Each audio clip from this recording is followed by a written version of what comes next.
మన జీవితంలో మనల్ని నిజంగా ప్రేమించేవాళ్ళు చాలా తక్కువ. అందులో మొదటివాళ్ళు మన పేరెంట్స్. చిన్నప్పుడు మనకేం కావాలన్నా వాళ్ళు వెంటనే ఇచ్చేవాళ్ళు. తమ దగ్గర లేకపోయినా మన కోసం ఎక్కడైనా వెతికి తెచ్చేవాళ్ళు. మన ఫ్యూచర్ కోసం వాళ్ళు తమ డ్రీమ్‌ని సాక్రిఫైస్ చేశారు.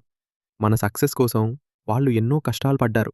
కానీ మన పెద్దవాళ్ళమయ్యాక మన ప్రయారిటీస్ మారిపోయాయి. ఫ్రెండ్స్, వర్క్, ఫోన్ అన్నీ ఇంపార్టెంట్ అయ్యాయి. కానీ వాళ్ళతో మాట్లాడటానికి మనకి టైం లేకపోయింది. రోజుకు గంటలు ఫోన్ యూజ్ చేస్తాం. కానీ వాళ్ళకి 5 మినిట్స్ కూడా ఇవ్వలేకపోతున్నాం. వాళ్ళు మాత్రం ఒక కాల్ కోసం, ఒక ఎలా ఉన్నారు అన్న మాట కోసం ఇంకా ఎదురు చూస్తూనే ఉన్నారు. గుర్తుపెట్టుకో, మనీ, సక్సెస్ మళ్ళీ వస్తాయి. కానీ వాళ్ళతో గడిపే సమయం మాత్రం తిరిగి రాదు. ఒకరోజు వాళ్ళతో మాట్లాడాలి అనిపిస్తుంది.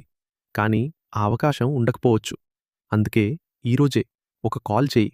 కొంచెం టైం ఇవ్వు. ఎందుకంటే వాళ్ళున్నప్పుడే మన జీవితం పూర్తి అవుతుంది.